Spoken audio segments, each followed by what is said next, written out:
We're going to turn now to the other news of the night and another disturbing story. This one happening in Queens, and the NYPD tonight still trying to find the man who they say held a retired couple hostage, murdered them, and then set them on fire inside their own home. They say Jamel McGriff, who has a long criminal history and is considered armed and dangerous, is still on the loose. This after living the last 6 months in a shelter.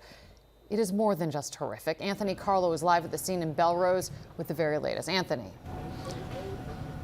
Well, Liz, I spoke to a man who lives in the same shelter as the suspect, and he tells me Jamel McGriff liked to intimidate people, but he would pick and choose who he might push around. In this case, he exploited the generosity of an elderly couple. The Department of Social Services tells me tonight it is working closely with authorities, supporting the investigation so that they can catch the killer as quickly as possible. But until then, this community remains shaken to its core.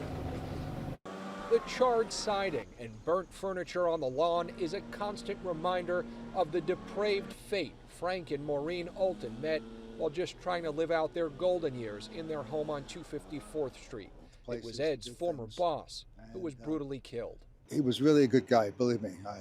I knew him both as a friend and as a boss. I can only imagine, how that must feel to find that your loved ones passed this way.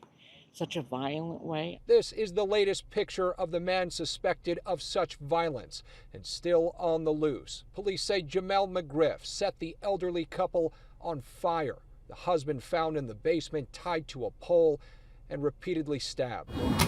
Detectives with the Department of Homeless Services showed up to the suspect's last known address in the Bronx today. Victor has lived in the same shelter with the suspect for the last 6 months. He was always trying to intimidate, but he'll pick and choose who. Police say 76-year-old Frank Alton opened his door to McGriff after the suspect had been knocking on random doors in Belrose Monday morning, asking for help to charge his phone. Little did he know, he let a monster in. He was off. I'm not a doctor and I'm not psychic, no. I'm a man. I'm a Christian, I'm a man of God.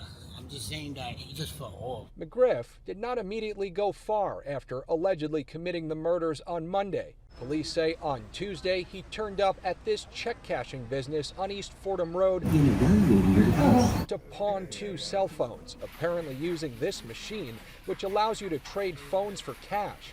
As police track the movements of a dangerous criminal, the community grapples with the horror and one baffling question. You just wonder, why couldn't you just take what you wanted and leave them alone? Well, in terms of the danger that the community and the public still faces, we're talking about a level 3 sex offender with a lengthy rap sheet. He did 16 years in prison for an armed robbery and was wanted for 2 more robberies just this past summer. Begs the question of how he was able to roam around and allegedly do something more heinous than he's ever done before. We're live in the Belrose section of Queens tonight. Anthony Carlo, Channel 7 Eyewitness News. Wow.